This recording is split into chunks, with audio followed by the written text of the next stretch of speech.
मनाते हैं? हाँ, तो स्पेस डे मनाया था कल, 2 दिन पहले मनाया था ना। तो कल 29 अगस्त है और कल है हमारा नेशनल स्पोर्ट्स डे। क्या है? एनुअल स्पोर्ट्स डे अलग होता है और नेशनल स्पोर्ट्स डे अलग होता है। एनुअल स्पोर्ट्स डे हम तब मनाते हैं जब हमारे पेपर खत्म हो जाते हैं और जब हमारा फ्री टाइम होता है तब हम एनुअल स्पोर्ट्स डे मना लेते हैं। और नेशनल स्पोर्ट्स डे हम एक आदमी के जन्मदिन पे मनाते हैं। जानते हो किसके जन्मदिन पे? पहले तुम बताओ अपना सबसे फेवरेट प्लेयर कौन है? एक करके बता दो या फिर सब करके बता दो।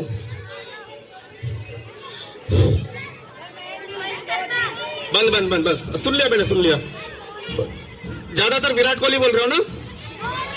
विराट कोहली वाले हाथ ऊपर करो, नीचे। रोहित शर्मा वाले हाथ ऊपर करो। हाँ, कम है। और Leonardo Messi, Ronaldo, Sunil Chhetri.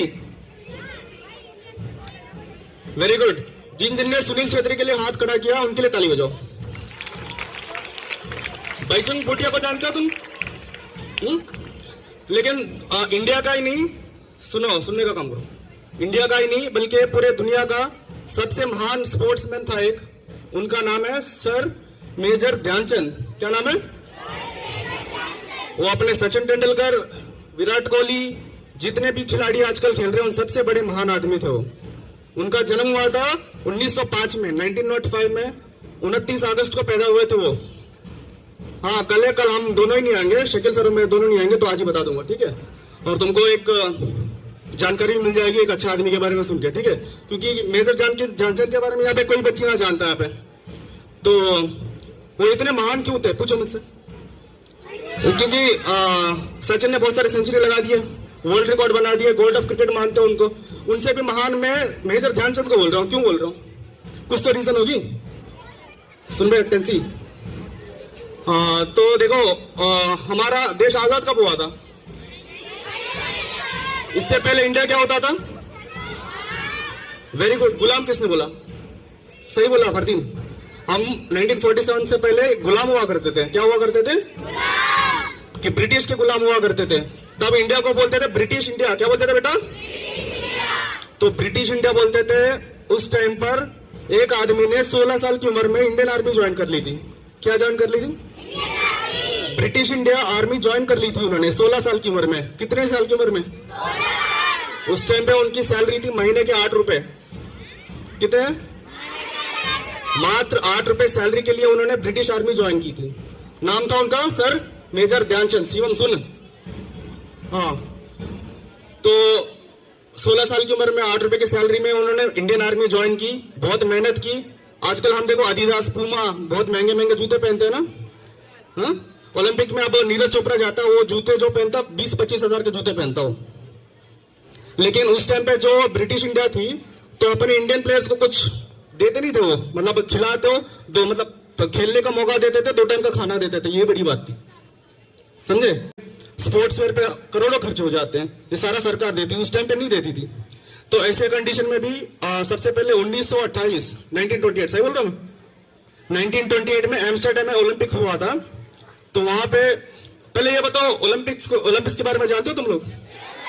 अब हाल ही में पेरिस में ओलंपिक्स हुआ था ना, इंडिया को कितने मेडल मिले? वेरी गुड फरदीन, ताली बजाओ फरदीन के लिए।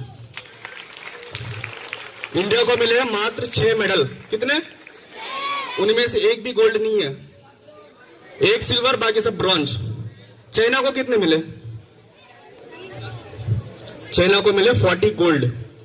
अमेरिका को कितने मिले? 40 गोल्ड। चाइना और अमेरिका अपने ब्रॉन्ज और सिल्वर मेडल को गिनते ही नहीं है, मेडल मानते ही नहीं है वो लोग। वो सिर्फ गोल्ड पे फोकस करते हैं। हर साल उनका गोल्ड का मेडल जो होता है बढ़ते रहता है, मगर हर साल तो ओलंपिक्स नहीं होता, 4-4 सालों में, ठीक है? तो अगली बार और मेहनत करेंगे। अपने इंडिया की रैंकिंग क्या जानते हो उसमें? ओलंपिक्स में 70 से नीचे है। कहां पे? टॉप 2 पर आता है चाइना, सॉरी अमेरिका, और नीचे चाइना, ठीक है? तो और मतलब जब से 1900 से 2024 तक इंडिया को कितने गोल्ड मेडल मिले होंगे? मतलब 124 साल में इंडिया को कितने गोल्ड मेडल मिलेंगे? टीचर में से भी कोई बता सकता है? इंडिविजुअल में 2 मेडल मिले थे गोल्ड। मतलब 124 साल में इंडिया को मात्र मिले थे 2 गोल्ड मेडल। एक नीरज चोपड़ा ने जीता था, एक अभिनव बिंद्रा ने जीता था इंडिविजुअल में, ठीक है? लेकिन किसी को ये बात नहीं पता और किसी को ये बात याद भी नहीं कि 1928 एम्स्टर्डम ओलंपिक्स में बिना चप्पल के फटे हुए कपड़े पहन के अपनी इंडियन टीम ने गोल्ड मेडल जीता था हॉकी में। ताली बजाओ मेरे लिए नहीं, 1928 के हॉकी टीम के लिए। और जिनका मतलब उस टीम का जो मेन श्रेय जाता है, सबसे ज्यादा श्रेय जाता है सर मेजर ध्यानचंद को जाता है। किसको जाता है? एक बार तो नाम उनका प्रॉपर से प्रोनाउंस करना सीखो तुम। मेजर ध्यानचंद। हाँ, तो गोल्ड मेडल जीत के आए थे। अभी देखते हो कोई बच्चा मतलब कोई प्लेयर मेडल जीत के आता है, एयरपोर्ट से उसको कैसे स्वागत किया जाता है? तो बहुत ज्यादा मतलब आदर सम्मान दिया जाता है, उनको करोड़ों रुपए दिए जाते हैं। उस टाइम पे ये मेडल जीत के आए थे, ऑटो रिक्शा में गए बस घर। फिर 4 साल बाद लॉस एंजल्स में हुआ था। लॉस एंजल्स कहां पे? अमेरिका में। तो लॉस एंजल्स में इंडिया को कौन सा मेडल मिला था हॉकी में? फिर से गोल्ड। फिर से किसने गोल्ड जिताया? वेरी गुड, फिर से उन्होंने। फिर 4 साल बाद हुआ था बर्लिन में ओलंपिक्स। कहां पे? बर्लिन कहां पे? वेरी गुड, किसने बोला रे? हाँ, जर्मनी में है बर्लिन। और 1936 में बर्लिन में ओलंपिक्स हुआ था, उसमें इंडिया को कौन सा मेडल मिला था? फिर से गोल्ड। फिर से गोल्ड। 3 बार लगातार गोल्ड एक आदमी ने जिताया, मतलब पूरी टीम ने जिताया, लेकिन पूरा श्रेय जाता है एक आदमी को, वो थे और 1930s और 40s के जमाने का दुनिया का सबसे पावरफुल आदमी कौन था? एसएसटी पढ़ते हो तुम? बहुत ही खूंखार आदमी था। ताली बजाओ फरदीन के बिल से। एडोल्फ हिटलर नाम था उसका। क्या था? बोलो। हाँ, एडोल्फ हिटलर नाम था उनका। वेरी गुड, बस बस। तो उसको आधे देश के मतलब आधे दुनिया के लोग भगवान मानते थे और आधे लोग मानते थे उस टाइम पे हैवान, राक्षस मानते थे। उसने लाखों करोड़ों लोगों को मरवा दिया था। जी, उसको बहुत सारे लोगों को तो उसने मरवा दिया था। वो आदमी नहीं था, वो जीता जागता शैतान था वो।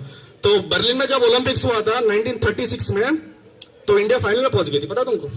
मतलब गोल्ड जीता तो ऑब्वियसली फाइनली पहुंच गई होगी। अपने साथ कौन खेलने आया था?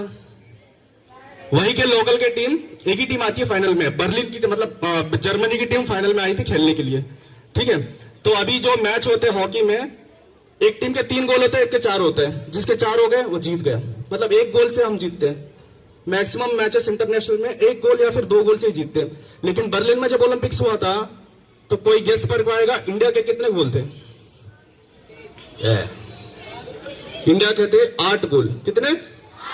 इंडिया के 8 गोल थे।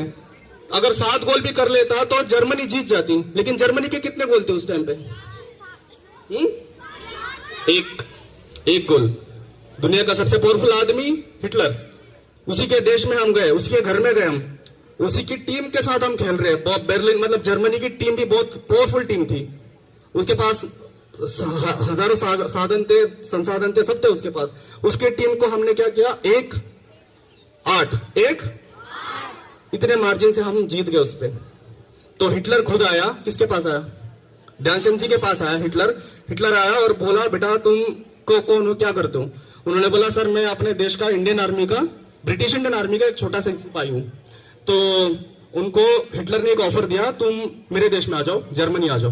कहां पे आओ? मैं तुमको जर्मनी का सिटीजनशिप दे दूंगा। क्या दूं? सिटीजनशिप मतलब नागरिकता दे दूंगा, और मैं तुमको हमारे देश का मेजर बना दूंगा। आर्मी जो होती है उसका मेजर बना दूंगा, और तुमको जो चाहिए मैं सब दे दूंगा, तुम बस हमारे देश के लिए खेलो।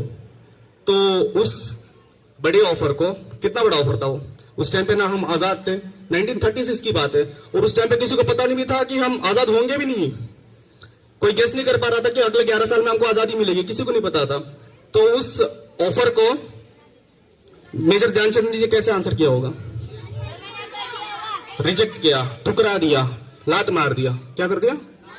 उन्होंने बोला, हिटलर भाई साहब हमारा देश अभी आजाद नहीं है, चाहे अगले 10 साल में होगा, 100 साल में होगा, जब भी होगा मैं अपने देश के लिए खेलूंगा। मेरे को वहां पे कुछ मिलता ना मिलता है, 2 टाइम के लिए खाना मिलता ना मिलता है, ये भी मेरी कोई दिक्कत नहीं, मैं अपने देश के लिए खेलूंगा। मैं अपने देश के लिए खेलूंगा और मेरे अपना देश का नाम रोशन करना चाहूंगा। तो ये बहुत बड़ी बात होती है। केजीएफ देखी तुमने? केजीएफ में रॉकी भाई होता ना, उसको संजय दत्त क्या बोलता है? तो केजीएफ छोड़ के चले जा, मैं तेरे को इतने पैसे दूंगा, उतना दूंगा। रॉकी भाई क्या करता है? रिजेक्ट करता है। वो कहता मैं केजीएफ मेरी है। तो मेजर ध्यानचंद ने भी बोला था कि ओलंपिक्स जो है मेरा है, हॉकी मेरा है, भारत मेरा है, तो मैं भारत के लिए खेलूंगा। तो उन्होंने बहुत एकदम हीरो से, मतलब रियल लाइफ के हीरो हो गए ना, KGF, RRR, बाहुबली, तो ये तो फिल्म वाला, ये रियल लाइफ हीरो हो गए। बाहुबली जितनी हाइट नहीं थी मेजर ध्यानचंद की, लेकिन बाहुबली से कम भी नहीं थे वो।